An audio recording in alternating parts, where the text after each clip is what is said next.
Welcome to A-Level and EP Physics. In today's lesson, we will discuss past paper questions on electricity and radioactivity from October-November 2022, paper 1. In today's lesson, we will discuss these questions in detail as always, so you can improve your conceptual understanding and you can have better understanding of these questions. Let's study together, let's improve together. For question number 30, it is given to us there is an electric current in a copper wire. Which statement describing the average drift speed of the charge carriers in the wire is correct? So question is about average drift speed. So we can simply start with transport equation. I is equal to NQ VA and V is the average drift speed. So we can make V the subject. So we can write down V is equal to I over NQA. And from here we can see V is directly proportional to current and V is inversely proportional to cross-sectional area. And now we can try to find out the best possible answer.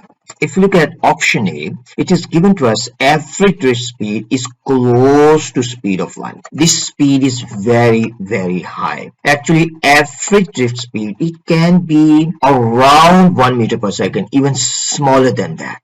So it cannot be this high. So this is the speed of light. So this is not possible answer. If we go to next one, it is proportional. Actually, this is inversely proportional. So this one is also not possible answer. This is telling you it is proportional, but actually V is inversely proportional. If we go to option C, it is proportional to length of the wire. No, it is not proportional to length of wire. So this is also not possible. If we go to next one, it is proportional to magnitude of current. So it is proportional to magnitude of current. So this is our answer for this problem. So this is how you can approach. So you need to understand average drift speed means average drift velocity is very, very small. It can be 1 meter, even smaller than that. So it cannot be a very big number. So that's the reason option A is not possible. For question number 31, it is given to us a battery with a constant internal resistance is connected to a resistor of resistance 250 ohms as shown in the figure. The current in the resistor is 40 milliamps for a time of 60 seconds. During the time 6.0 joule of energy is dissipated by the internal resistance. What is the energy supplied to the external resistor during the 60 seconds? And electromotive force of the battery. Electromotive force of the battery. So first of all, in this case, we will try to calculate electromotive force of the battery. In order to calculate electromotive force of the battery, so simply we can attach one voltmeter here. So if we have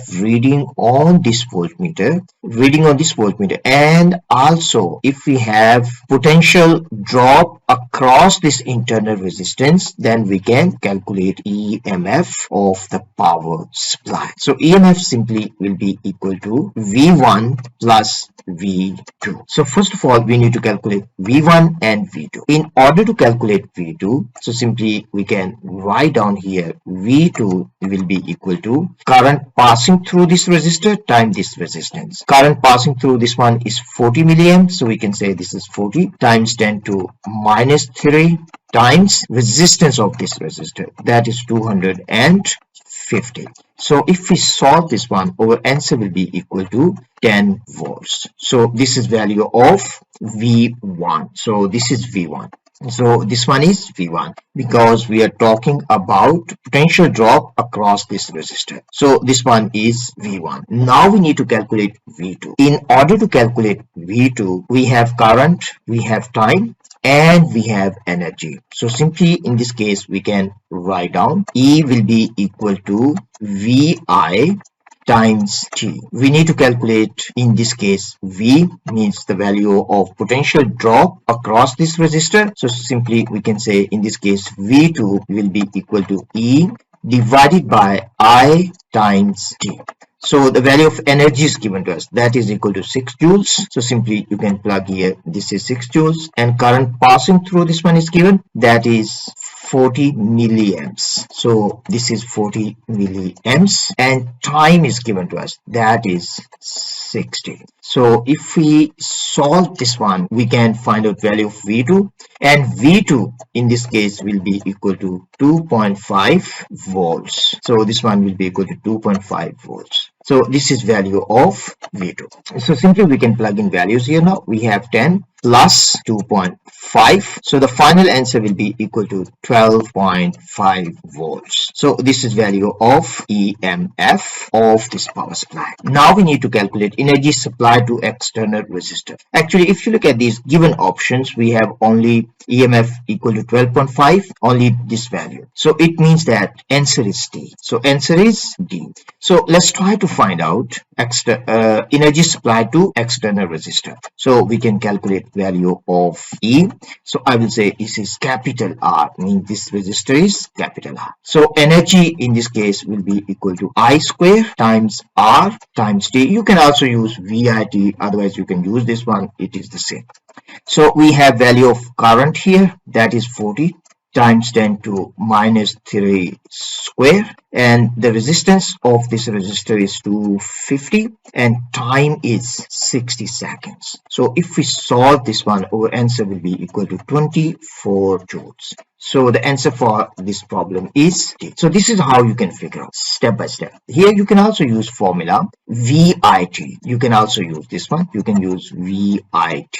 So you can also use, because we have value of V across this one, means the potential difference across this one. You can also use this one. For question number 32, we need to find out which component has the IV graph as shown in the figure. And if you look at this graph, this is a typical graph for filament lamp. We can also extend this one and we can see better picture of this one. So the shape of the graph is like this, and this is typical graph for filament lamp. This graph is telling us that the resistance is increasing with the increase in voltage. So as V is increasing, resistance of this component is increasing. So this one is filament lamp. For this question, it is given to us two wires P and Q have the same resistance. Wire Q is made of material that has twice the resistivity of the material used to make wire P. The diameter of wire Q is twice the diameter of wire P, and we need to find out the ratio between length of wire P and length of wire Q. So the best way to start this problem is simply we can say R is equal to rho L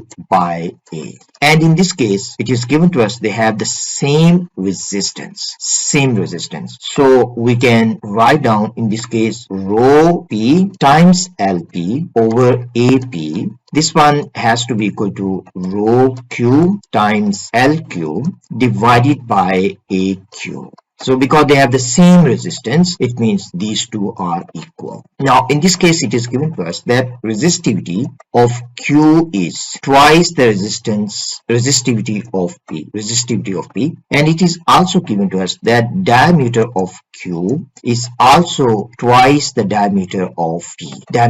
So these things are given to us. Now simply we need to use and we can find the answer. So for this question, we need to find the ratio. We need to find out the ratio between length of P and length of Q. So we can rearrange this one. So we can write down in this case, we will have rho P and this is LP. We will have AQ and this one will be equal to rho Q times LQ and times AP. We need to find ratio between LP. So we can write down LP divided by LQ. This one will be equal to rho Q times AP divided by rho P times AQ. And now we can plug in values. So we have LP divided by LQ.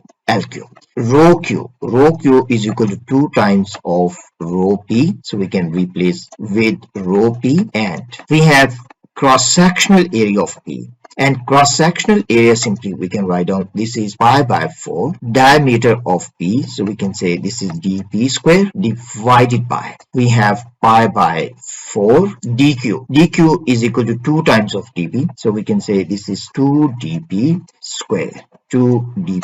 And here we can simply cancel pi by 4 with pi by 4. And now if we simplify this one, we will get here this is 2 rho P divided by rho P, and here we will get this is dP square, and here we will get 4 dP square. So this will be 4 dP square. Now simply we need to cancel out. So rho we can cancel with rho P, dP square we can cancel with dP square. So we left with 1 by 2, and this one is the answer. So you can do these steps. And other way to understand this problem is, as in this case, the resistivity of Q is twice. It means due to resistivity, its resistance will increase by 2 times. And as the diameter of Q is 2 times, so its cross-sectional area will be 4 times. So due to cross-sectional area, its resistance will decrease by 4 times. So overall, resistance of Q will be 1/2 of the resistance of P. So you can also use factor method, you can figure out. But this is a proper approach to answer this type of problems. So the answer for this question is C. So this one is the answer. For question number 34, it is given to us a voltmeter reads 9.0 volts when it is connected across the terminals of a battery. When a resistor of resistance 11.0 ohms is connected in parallel with the battery, the voltmeter reading changes to 8.80 volts. What is the internal resistance of the battery? So first of all, if you look at this circuit, in this circuit you can see we have battery, so it has EMF. Let's say it has voltage lost, we can say V lost in the internal resistance, and we have voltmeter. So these components, they are connected in series. So simply we can say in this case EMF minus V for the voltmeter minus we can say V lost. This one has to be equal to 0. And in this case, reading across voltmeter is equal to 9. So we can say E minus 9 minus. Now we need to understand in this case, this is ideal voltmeter. So simply we can say this one is ideal voltmeter. So ideal voltmeter, its resistance is infinite. So R is infinite. If resistance of this one is infinite, it means the potential drop across this one almost will be equal to EMF of the power supply. So it simply means that EMF is equal to about 9.00 volts. So it simply means that V lost is equal to 0. So simply we can say from here EMF is equal to 9 volts. So very important point, you need to understand these components are connected in series. So we have value of EMF from here. Now if we go to the second circuit, in this case it is given to us terminal potential difference is equal to 8.80. So it simply means that if you connect your voltmeter here, the reading on this voltmeter has to be equal to 8.800 volts. Now we have potential difference across the resistor and we have its resistance. So we can find out value of I. Means current in this circuit. Now simply we can find out value of I. So I will be equal to 8.800 divided by 11.0, and from here we will get I is equal to 0.8 amps. Let's say internal resistance is small r. Now we can see all these components, they are connected in series, mean these three components, they are connected in series. So we can say EMF in this case has to be equal to I times this resistance 11.0 plus small r, and EMF in this case is equal to 9, and we have value of I that is equal to 8, and here we have this is 11.0 plus r. So from here we can say 9 divided by 0.8, this one has to be equal to 11.0 plus r. Now we can solve this one for value of r. So r will be simply equal to, in this case, 9 divided by 0.8 minus 11. And if we solve this one, our final answer will be equal to 0.250 ohms. So this is value of internal resistance. And this is how you can answer this problem. So the answer for this question is B. For question number 35, it is given to us each of the Kirchhoff's laws is linked to the conservation of a physical quantity. Which conserved physical quantities are used in the derivation of Kirchhoff's first law and Kirchhoff's second law? Kirchhoff's first law is based on conservation of charge. Kirchhoff's first law is based on conservation of charge. And Kirchhoff's second law, this is based on conservation of energy.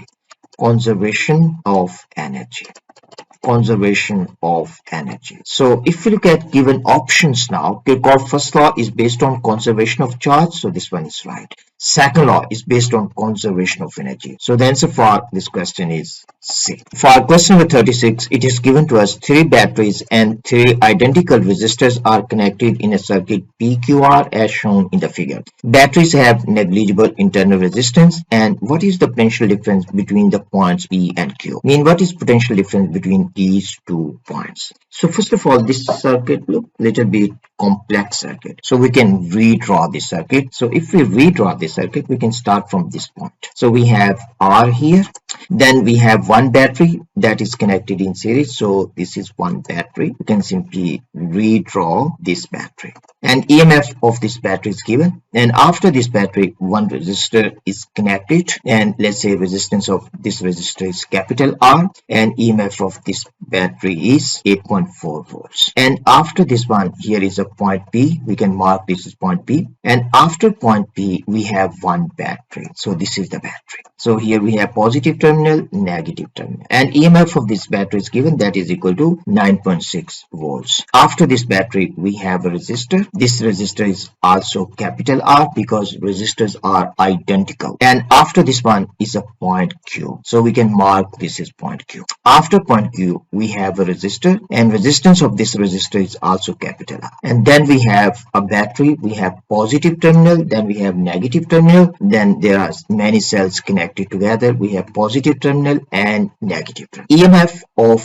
this power supply is given, that is 6.3 volts. So in order to answer this question, simply you can connect these two sides with a wire. Need these 2 points. So this point is also R. So simply we can connect with wire, and this is ideal wire, there is no any potential drop in this wire. And question is asking us to calculate potential difference between points P and Q. So we have point P here, we have point Q here. So simply if we connect a voltmeter between these 2 points, question is asking us what is reading on this one. So in order to find the reading on this one, simply we can say VPQ, potential difference between P and Q, that is what we need to find out. So in order to find potential difference between P and Q, first of all, we can find out what is net EMF of the circuit. Net EMF. If you look at these batteries, this battery, its positive terminal is connected with negative terminal. It means these 2 batteries are connected in series. So simply we can say 9.6 plus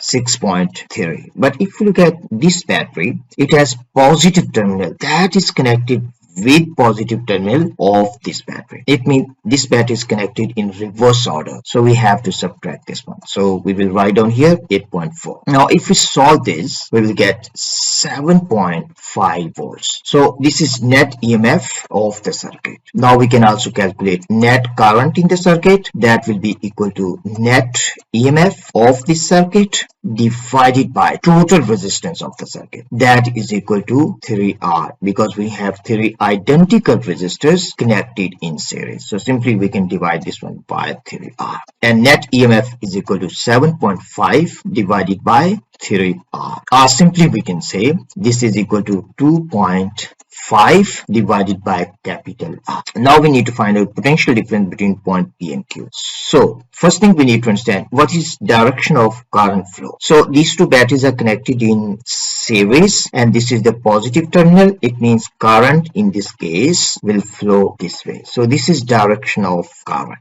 So simply we can also draw arrow here. Current will flow like this. So current will flow in this case anti-clockwise. We need to find out potential difference between P and Q. So let's start from this point. If we go from this point, we cross this battery. We go from positive terminal to negative terminal. It means in this case, potential will drop. So we will write down here negative 9.6. If we cross this resistor, we will go in a direction that is opposite to the current flow. It means we will gain voltage. Means the potential will increase in this case. As potential will increase when we cross this resistor, so we will say this is plus resistance of this resistor is capital R, and current passing through this resistor is equal to 2.5 divided by R. So we can say this is 2.5 divided by capital R. So this R we can cancel with this, and so simply we left with, in this case, 9. So we left with 7.1. This is minus. Let's try to understand what this negative sign is telling us. Negative sign is simply telling us that point P is at higher potential as compared with point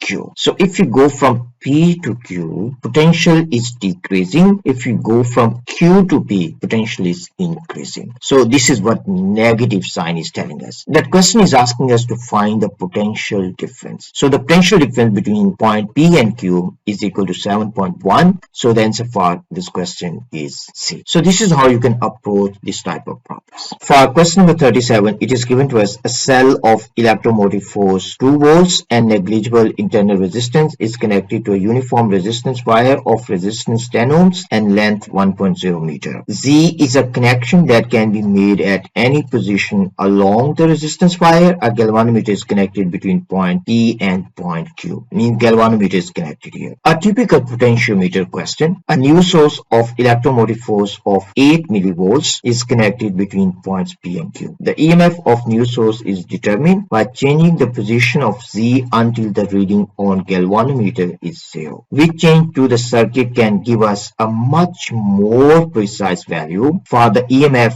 of the new source to be obtained.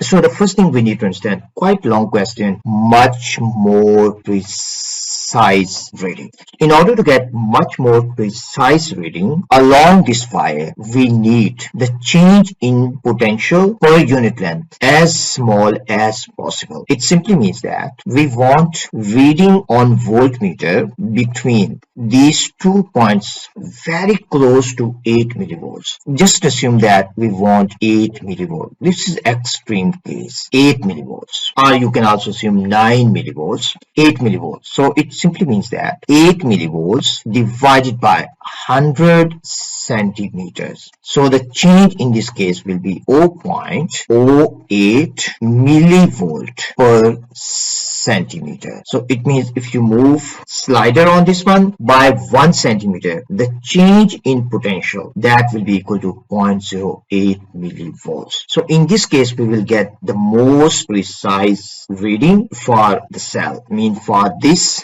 test cell. Test cell is connected here. So simply you can draw here. Test cell is connected here. The power supply is connected here. So we can get the most precise reading. So in order to get 8 millivolts here, we have to connect a resistor in series with this power supply. And now we need to find out resistance of that resistor. Imagine that this resistor is capital R. Now if the reading along this wire is 8 millivolt, what will be the potential difference across this resistor? So we can find out value of that V. And so V, simply we can find out V means the reading of this voltmeter, that will be equal to 2 minus 8 millivolts. 8 millivolts means 0.008. So if we solve this one, we will get our answer 1.992 volts. So this has to be the reading on this voltmeter. Now we can find out value of current. Value of I means current in this circuit, means in this circuit. So we can find out current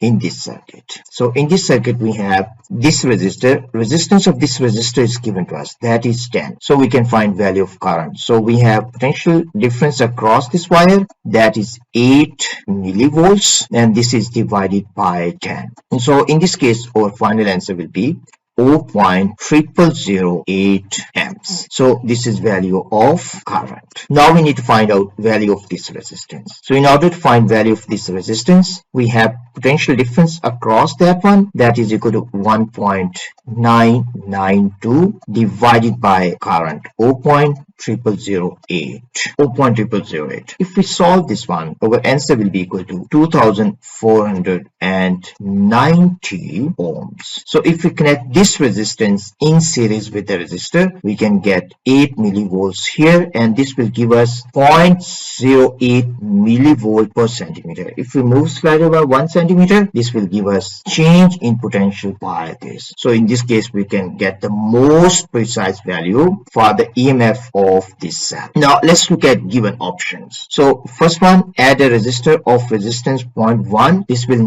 not give us a precise value, very small resistance. Next one, add a resistor of resistance 1000 ohms in series with cell. This can give us precise value. Next one is 10 ohm. Next one is 8 ohms. So the best option is B. Even we can connect resistor of this resistance to get the most precise value. But in the options we have the maximum resistance, that is 1000 ohms. So we will choose 1000. So the answer for this one is B. So this is how you can approach this problem. A very nice question to understand potentiometer. For question number 38, we need to find out which statement about the alpha particle scattering experiment provides evidence for the existence of the nucleus. In alpha particle scattering experiment, when we fired alpha particles, we observed that most of the alpha particles, they went straight through the gold foil. A tiny amount, means a small amount of alpha particles deflected through large angles, means greater than 90 degrees. And from that we concluded that there is nucleus at the center of the atom. So now if you look at given options, simply you can find out. Option A is telling us a tiny proportion of alpha particles were deflected through large angle. And from this we concluded that there is nucleus at the center of the atom. So the answer for this question is A. For question number 39, it is given to us a nucleus X undergoes beta plus decay. The products are a nucleus Y with proton number Z and a beta plus particle and another particle P. What is particle P and what is the proton number of nucleus X? So first thing we need to understand, this is beta plus decay. Beta plus decay. So you have plus 1 here. So the proton number of X has to be Z plus 1. Z plus 1 here, Z plus 1 here. Now we need to understand this particle. So what is this particle? As this is antiparticle of electron, so the lepton number of this one is -1. So this one has to be neutrino, electron neutrino. So its lepton number is +1 to conserve lepton number. So simply this one has to be neutrino. So simply you can say this one has to be neutrino. And so particle is neutrino. So the answer can be C, or answer can be D. Answer has to be D because the proton number is Z plus 1. So the answer for this question is D. So simply you can understand, if this is antiparticle of electron, this one has to be neutrino to conserve lepton number. For question number 40, it is given to us a particle consists of 2 up quarks and a charm quark. What is the charge of this particle expressed in terms of the elementary charge E? So first thing we need to understand, up quark, the charge on up quark is +2 by 3e, and charge on the charm quark is also +2 by 3e. Now we need to find out the total charge Q. So this one we need to find out. So the total charge will be equal to 2 times the charge on one up quark plus the charge on one single charm quark. Now if we add this one, we will get 4 by 3e plus 2 by 3e. So simply in this case we will get 6e by 3. So this one will be equal to +2e. So the answer for this question is D. Pretty straightforward one if you understand the charge on each quark. Charge on up quark, charge on top quark, charge on charm quark is +2 by 3e. And on bottom quark, strange quark and down quark, charge is -1 by 3e. So let me write down here. Charge on the top quark, charge on up quark and charge on the charm quark.